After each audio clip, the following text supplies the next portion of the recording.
네, 오늘은 형통의 의미라는 제목을 가지고 새해 첫 주일 예배를 드리도록 하겠습니다. 본문 말씀은 창세기 39장 1절에서 3절까지 말씀입니다. 창세기 39장 1절에서 3절까지 말씀입니다. 창세기 39장입니다. 창세기 39장 1절에서 3절까지 말씀입니다. 다 같이 합독해서 읽도록 하겠습니다. 요셉이 이끌려 애굽에 내려가매 바로의 신하 친위대장 애굽 사람 보디발이 그를 그리로 데려간 이스마엘 사람의 손에서 요셉을 사니라. 여호와께서 요셉과 함께 하심으로 그가 형통한 자가 되어 그의 주인 애굽 사람의 집에 있으니 그의 주인이 여호와께서 그와 함께 하심을 보며 또 여호와께서 그의 범사에 형통케 하심을 보았더라. 이 말씀을 가지고 이 형통의 기독교적인 참 의미에 대해서 한번 나눠보고자 합니다. 잠깐 제가 기도하고 시작하도록 하겠습니다. 기도하겠습니다. 주님, 저희가 또한 우리가 이렇게 예배를 드리면서 또 형통의 의미를 살펴보고자 합니다. 2024년도 새해를 출발하면서 우리의 모든 삶이 한 해 동안 형통한 자가 되어 주님 앞에 더욱더 그 삶을 이 세상 가운데 살아낼 때에 세상이 변화되는 놀라운 일들을 맛보게 하여 주시옵소서. 예수님의 이름으로 기도합니다. 아멘. 그래서 제가 한번 이 형통이라는 한자어와 이 형통의 의미를 한번 찾아봤어요. 어디 아빠가 준비할 때 그래서 이거를 봤거든요. 찾아봤더니 일반적인 사전적 의미도 다 이렇게 돼 있어요. 모든 일이 뜻한 바와 같이 잘 되는 것이 형통이래요. 그런데 오늘 본문 말씀을 나누면서 볼 때 이 사전적인 정의만 갖고는 이 형통을 설명하기가 좀 어려운 부분들이 많이 있어서, 그리고 오늘 나누고자 하는 이 형통이 이게 진짜 성경적인 의미냐?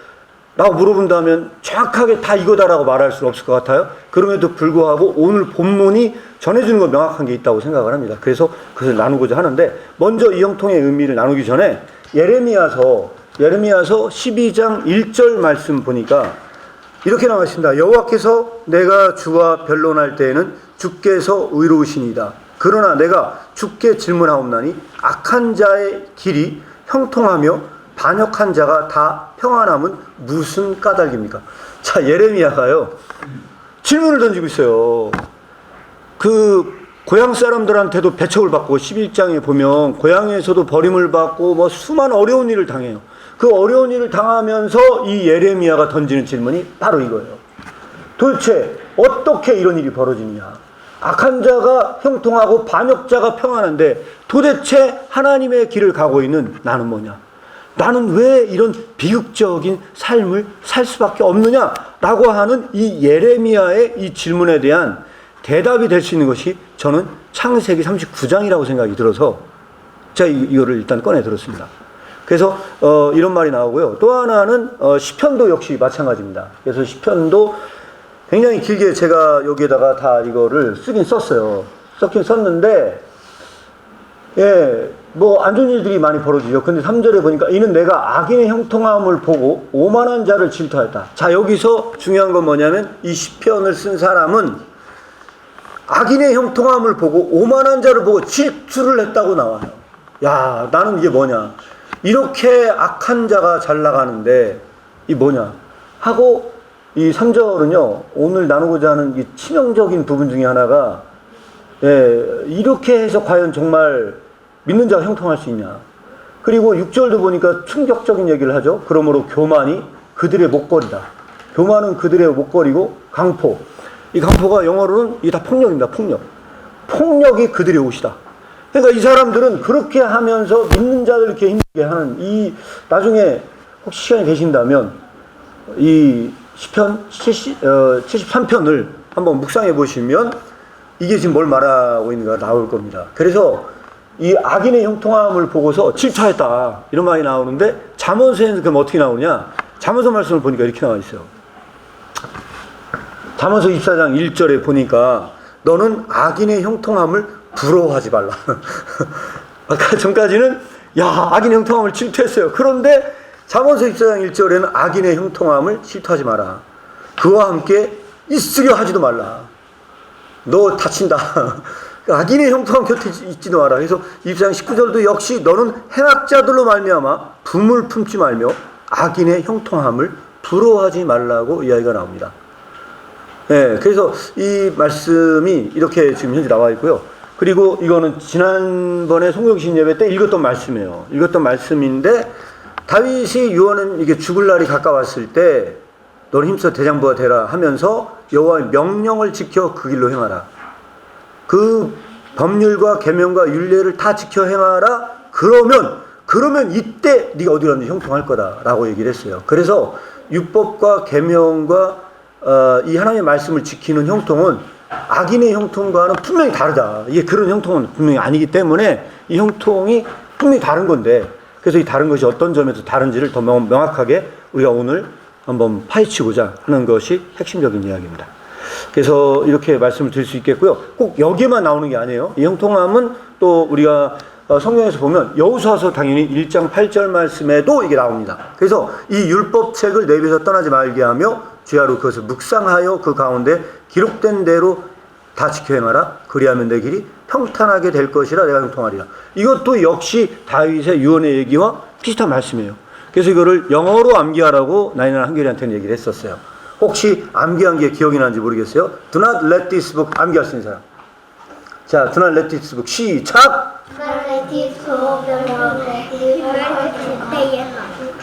Meditate on it day and night so that you may be careful to do everything written in it.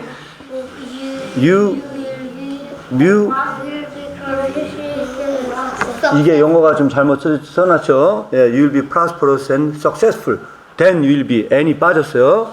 예, then you will be prosperous and successful. 그렇게 외웠었어요.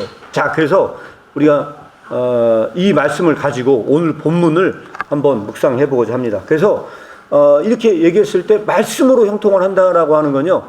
저 결론을 먼저 짚고 넘어가도록 하겠습니다. 저는 이걸 봤을 때 이 형통은요, 하나님께서 주시는 물론 복으로도 해석될 수 있겠지만 이런 점에서 봤을 때는요, 이 형통은요, 복이라기보다는 저는 뭘로 느껴지냐면요, 믿는 자가 해야 할 과제 같아요. 과제. 이 형통은요, 복으로 받는 게 아니고 앞으로 살아내야 할 과제로서 느껴진다. 왜? 우리가 이 말씀을 지키지 않는 한 형통할 수 없기 때문에 이런 문제가 발생을 한다는 거죠. 이게 이제 첫 번째 중요한 측면이 하나가 있고요. 또 하나는 뭐냐면 오늘 읽었던 본문 말씀이 가장 중요한 어떠면 갈림길이라고 생각을 합니다. 오늘 본문 말씀에는 뭐라고 나오냐면 애굽에 내려가매 그랬어요. 성경은 요셉이 끌려 애굽에 이집트에 내려가매라고 표현을 하고 있지만 여기서 이 성경을 읽은 분들은 다 알아요. 이거는 인신매매 당한 거라는 걸 우리는 다 알고 있어요. 팔려간 거예요.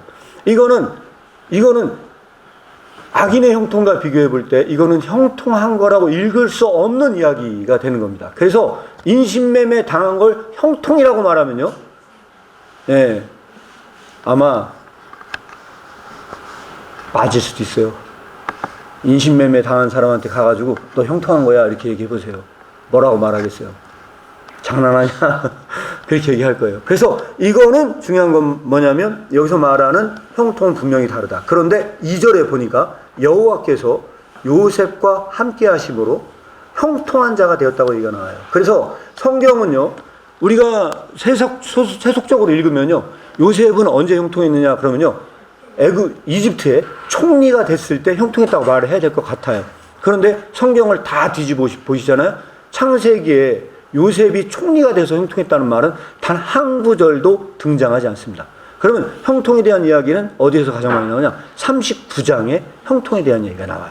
그래서 39장 전체는 요셉의 형통에 대한 이야기인데, 그래서 이 요셉의 형통이 무엇인가를 더 명확하게 볼 필요가 있다.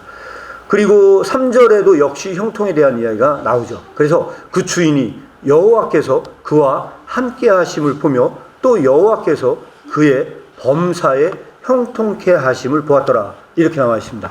그래서 오늘 이 구절은 해석해야 될 굉장히 중요한 부분들이 있는데 여기서 드려야 될 핵심적인 질문이 하나가 있습니다. 그 질문은 뭐냐면요, 요셉이 어떻게 해서 형통한 자가 됐느냐. 우리는 그거에 대해서 생각을 해봐야 돼요. 자, 요셉은 어떻게 형통한 자가 되었을까요? 말할 수 있는 사람 있어요? 자, 요셉은 어떻게 형통한 자가 되었을까요? 네, 나리나라 한결이한테는 5달란트를 드리도록 하겠어요. 한결이는 자리를 떠났기 때문에 5달란트는 줄 수는 없을 것 같고요. 자, 왜 형통한 자가 되었다고 생각해요? 하나님 말씀 잘 따라서. 이 말씀 본문 구절을 놓고 본다면 왜 형통했다고 생각하십니까? 여기에 분명히 나와 있잖아요. 네? 하나님이 요셉과 함께해서. 자, 나라가 제일 먼저 맞췄어요. 박수! 자, 나라가 제일 먼저 맞췄어요. 5달란트? 그래서 여기서 나라가 5달란트를 이렇게 돼 있어요. 여기서 중요한 뭐냐면 여호와께서 요셉과 함께 했기 때문에 형통한 자가 된 거예요. 자, 하나님이 함께하지 않는다면 형통한 자가 될 수가 없어요. 그래서 중요한 건 뭐냐면 형통한 자가 된 거는 하나님이 함께 했기 때문에 형통하다. 그러면 하나님 없는 형통은 그것은 다 가짜예요. 그것은 왜 다 가짜냐? 형통한 것처럼 보이지만 그것은 다시 뒤집어 보잖아요. 그것은 망하는 길이에요. 그것은 우리는 알 수가 있어요. 그래서 이 부분에 대해서 성경에서 말하는 건 뭐냐면 요셉과 함께 했기 때문에 형통한 자가 되었다고 이야기를 합니다. 그런데 여기서 중요한 건 뭐냐면 2절과 3절은요 궁극적으로 다르다고 생각을 해요. 2절과 3절은 어떤 점에서 궁극적으로 다를까요? 자, 2절은 분명히 요셉과 함께 하나님이 함께 했기 때문에 형통한 자가 되어서 주인 애굽 사람의 집에 있었다 이렇게 얘기를 했어요. 근데 3절은 무엇이 다를까요? 이 3절의 형통은 어떤 점이 다를까요? 말할 수 있는 분 있으세요? 그 주인이 여호와께서 그에게 함께 하심을 보며 또 여호와께서 그의 범사에 형통케 하심을 보았더라. 자, 이거는 2절과 어떤 점이 다를까요? 혹시 말할 수 있는 분 있어요? 네. 2절과 분명히 다르거든요. 3절의 형통은 분명히 달라요. 어떤 점이 다를까요?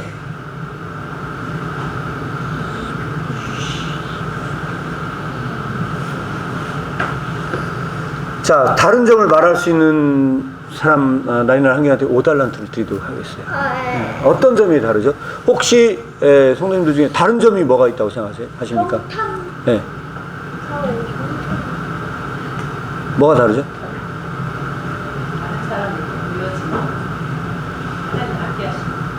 네. 박수! 정확하게 사모님이 맞추셨어요. 3절은요, 충격적인 이야기를 사실 담고 있는 겁니다. 어떤 점이 담고 있냐? 그 주인은 이방인이에요. 이집트 사람이거든요.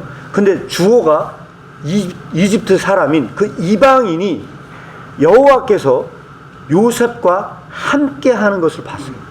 이거는 다른 사람들이 저 사람은 진짜 하나님이 함께 하는 사람이야 라고 하는 거를요, 이방 사람들이 봤다는 이야기예요. 그걸 봤어요. 그리고 나서 뭐라고 했냐면 함께 하심을 봤어요. 또 여호와께서 그의 범사에 형통케 하심을 봤어요. 자, 이거 중요한 뭐냐면 그 이방인이 요셉과 함께하고 있는 이 형통을 봤다는 이야기예요. 자, 그래서 우리는 여기까지 이게 2절과 3절은 궁극적으로 다르다. 3절은요 정말로 사람들이, 외부에 있는 사람들이 그걸 본다는 거예요.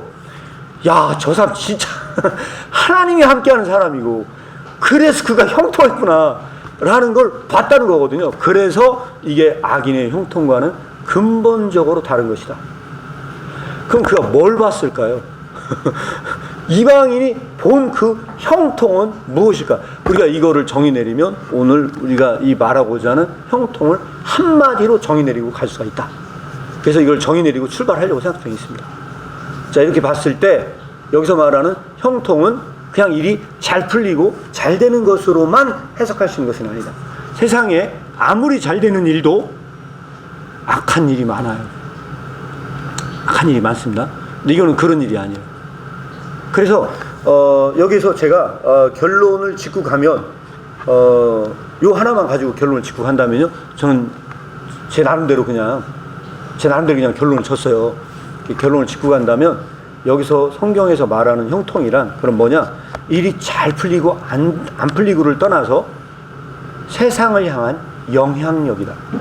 그래서 저는 여기서 형통은요, 다른 말로 얘기하면 그 리더십처럼 읽혀지기도 하고요. 그래서 다른 사람을 이 세상을 향한 영향력이기 때문에 그가 가는 곳은요, 다 변화가 일어납니다. 다 변화가 일어난다고 생각을 해요. 그래서 요즘도 제4차 산업혁명으로 인해서 난리예요. 난리인데 옛날에 아마 지금은 많이 사그러들었지만 약 한 10여 년 전인가요? 스티븐 코비의 성공하는 사람들의 7가지 습관이라는 책이 굉장히 그 히트를 쳐가지고 베스트셀러 친 적이 있었습니다. 근데 그때 강의를 들으러 갔을 때 그 강사분이 그런 말씀을 해주셨어요. 무슨 얘기를 하냐면 이 세상은요, 두 부류의 사람들이 있대요. 두 부류의 사람들인데 어떤 사람이 있느냐? 네. 변화에 떠밀려가는 사람이 있대요. 변화에 떠밀려가는 사람이 있는 반면 그 변화를 주도하는 사람들이 있대요. 너는 어떤 사람이 될래? 라고 얘기했을 때 추천해 준 것이 뭐냐면 변화의 주역이 되라는 것이었어요.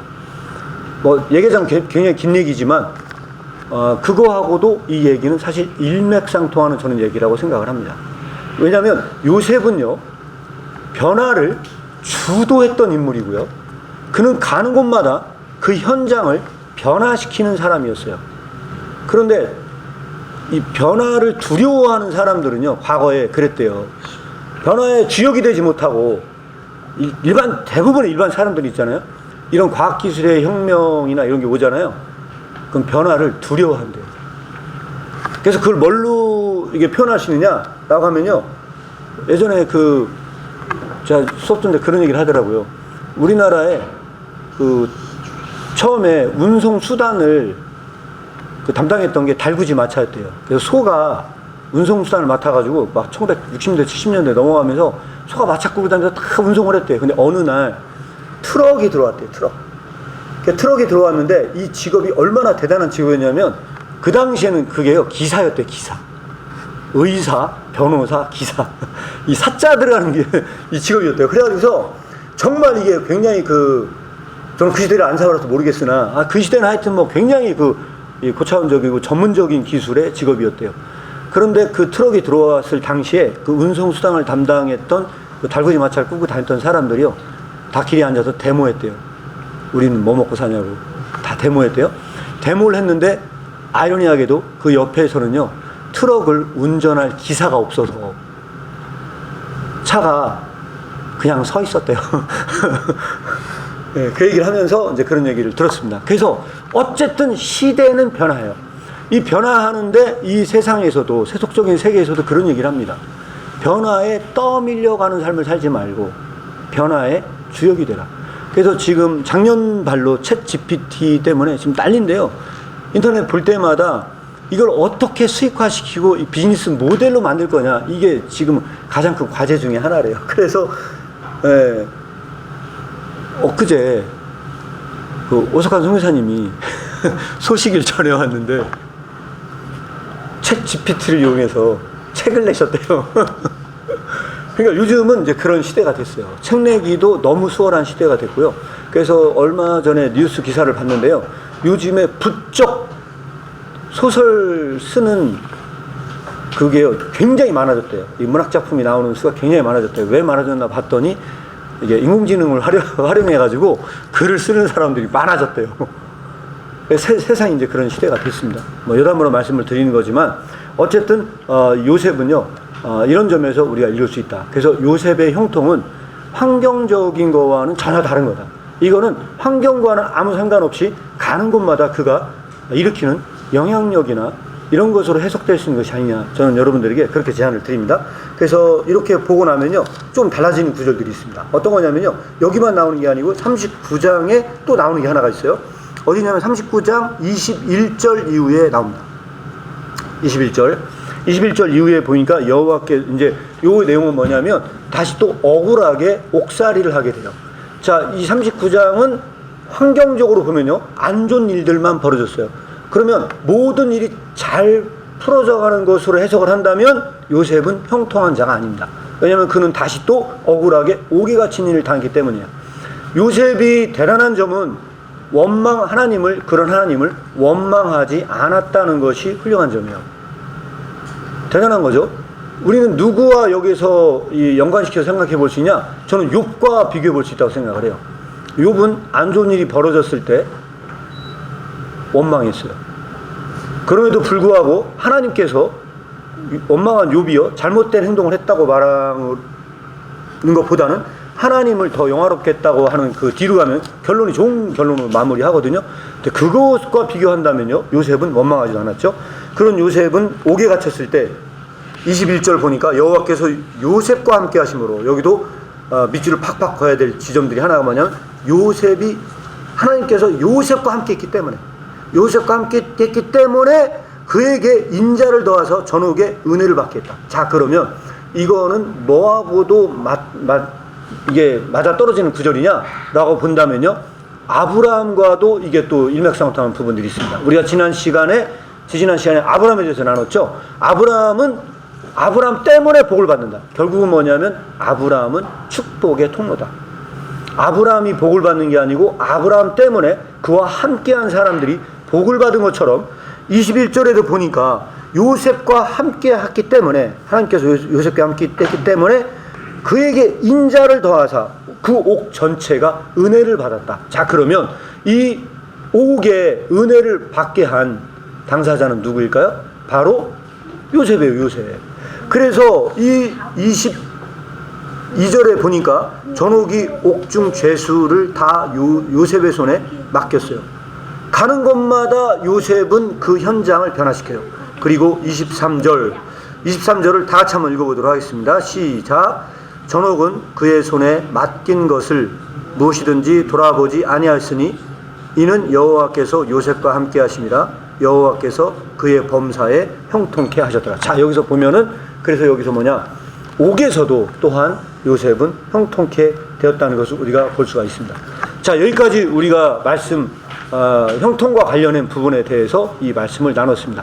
그래서 이 말씀을 전반적으로 이렇게 살펴보았을 때, 요셉의 형통은 뭐냐? 하나님께서 함께 했기 때문에 요셉이 형통했구나. 우리는 그런 결론에 도달할 수 있고요. 두 번째는 이 요셉의 형통이라고 하는 것은 환경적인 것이 아니고 어떠한 환경 속에서도 그곳을 변화시킬 수 있는 능력. 그것도 그냥 변화시키는 게 아니고 선으로 악을 변화시킬 수 있는 그 능력에 해당되는구나. 우리는 여기서 이렇게 알 수가 있습니다. 그래서 저는 이거를 조금 더 확장시켜서 이 본문, 이 창세기에 나와 있는 요셉의 이야기 전체로 여러분들에게 확장을 시켜서 설명을 드리고자 합니다. 그것은 뭐냐면, 하나님 이게 뭐냐면요, 하나님과 함께 했다는 이야기는요, 다른 걸로 사실 해석을 한다면요, 하나님 앞에 저는 서는 것이라고 생각을 해요. 바로 이것이. 그래서 자, 우리 이 목사님이 질문을 많이 안 던져서 집중이 안 되는 걸까요? 자, 한번 보도록 하겠습니다. 39장에서도 요셉의 이 정말 대단한 점은요, 이 죄 짓는 현장에서도 나와 있다고 생각해요. 39장 9절입니다. 39장 9절에서도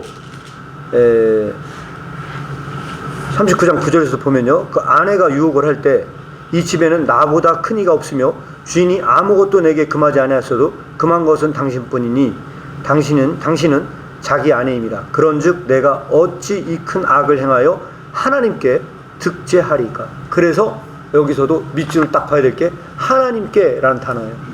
요셉은 이 범죄 현장에서도 하나님을 말할 정도로 그는 하나님의 사로잡힌 자였어요. 이것이 바로 요셉이 형통한 이유다. 이렇게 말씀을 드릴 수 있을 것 같습니다. 그리고 또 다 살펴보지는 못하겠지만 41장도 보시게 되면요, 요셉이 바로 앞에 가서 서는 장면이 나옵니다. 41장 16절에 보니까 요셉이 바로 앞에 대답하여 가로되 이는 내게 있는 것이 아니라 하나님이 바로에게 평안한 대답을 하시리라. 자, 여기서도 하나님을 이야기해요. 자, 이방인의 그 왕 앞에 가서도, 파라오 앞에 가서도 하나님께서 하실 것이다 라고 얘기할 정도로 이렇게 이야기를 합니다. 그리고 25절에도 보니까 요셉이 바로에게 고하되 바로의 꿈은 하나이라. 하나님이 그 하실 일을 바로에게 구하십니다. 라고 하면서 이방 땅에서 지속적으로 그는 하나님에 대해서 이야기라고 언급한 걸 볼 수 있어요. 28절도 마찬가지죠.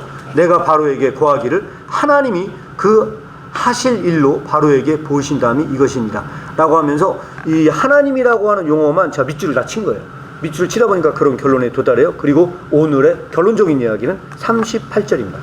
38절을 같이 한번 읽어보도록 하겠습니다. 41장 38절입니다. 자, 42장 38절 같이 읽겠습니다. 시작. 바로가 그 신하들에게 이르되 이와 같이 하나님이 신이 감동한 사람을 우리가 어찌 찾을 수 있으리요. 야, 이것도 대단한 얘기입니다. 이것도 이방 사람들이 그 바로가 그 신하들에게 말을 했어요. 이와 같이 하나님의 그 성령이 감동한 사람을 우리가 찾을 수가 없다. 이 사람은 정말로 하나님이 함께하는 사람이다 라고 하는 것을요, 이방 땅에서 증거하는 삶을 살았다. 바로 이것이 요셉이 갖고 있는 형통입니다. 그래서 그는 어느 가는 곳마다 이렇게 하나님을 증거하는 삶을 살았던 것, 바로 이것이 이의 형통이 아닌가. 그래서 39절 요셉의 이르되 하나님이 모든 것을 내게 보이셨다. 하나님이 이것을 하나님께서 보이신 거다 라고 하면서 여기서도 역시 마찬가지로 계속해서 이 하나님에 대한 이야기를 합니다. 자, 여기까지만 본다 하더라도 우리가 이렇게 볼 수가 있겠고요. 맨 마지막에 나중에 보게 되면요, 그 형제들이 찾아왔을 때도 뭐라고 얘기하냐, 그 인신매매를 할 수 있도록 그 형제를 버리고 다 팔아버린 그 형제들 앞에서도요, 요셉은 원망하지 않습니다. 그리고 나서 뭐라고 이야기를 하는지 아마 여러분들은 다 아실 겁니다. 그들 원망하는 게 아니고 하나님께서 여러분들을 구원하시고자, 이것은 하나님께서 하신 것이다. 그는 인생에서 벌어진 일을 해석하는 방식이 다릅니다. 해석하는 방식이 달라요. 여기까지 우리는 이 형통에 대해서 살펴보았습니다. 지금까지 우리가 나눠본 살펴본 바대로 이야기를 한다면요, 제가 오늘 여러분들에게 권면을 드리고 2024년도 한 해 동안 형통하라고 말씀을 드린 내용은 그냥 일이 잘 풀리라고 여러분들에게 말씀을 드리는 것이 아니고요, 기도 제목을 하나를 드리고자 여러분들에게 이 말씀을 꺼내 들었습니다. 올 한 해 동안 1년 동안 여러분들에게 드린 기도 제목은요, 요셉과 같은 형통을 24년도에 저에게 허락하여 주소서. 그러나 저는 되지 않겠냐, 저는 이렇게 생각을 해요. 그래서 다른 기도 제목보다 저에게 요셉과 같은 형통을 주십시오. 나 때문에 세상에서 많은 사람들이 은혜를 받게 해주세요. 여기 앉아 계신 모든 성도님들 때문에 하나님이 드러나는 삶을 살게 하시고, 가는 곳마다 그 세계를 변화시킬 수 있는, 그래서 이 형통은 축복이라기보다는 과업이고 우리가 살아내야 할 과제 같아요. 1년 동안 우리가 살아내서 그 형통한 자가 되는 것을 과제로 떠안기를 축복합니다. 오늘 말씀은 제가 여기까지 말씀을 드리도록 하겠습니다. 그리고 이거를 기도할 수 있는 기도 시간을 잠시 가지려고 생각을 하고 있습니다. 그래서 우리 이 시간에 다시 기도를 하는데, 요셉의 이 형통을 달라. 2024년도 한 해 동안에 우리가 뭐 다른 형통이 아니고, 이 말씀은 저는 어쨌든 창세기 요셉에서 말하는 형통은 저는 분명하다고 생각을 합니다. 그래서 이러한 형통이 오히려 더 성경적이고 더 가치가 있는 형통이지 않냐. 그래서 이 형통을 구하는 여러분들이 되기를 바랍니다.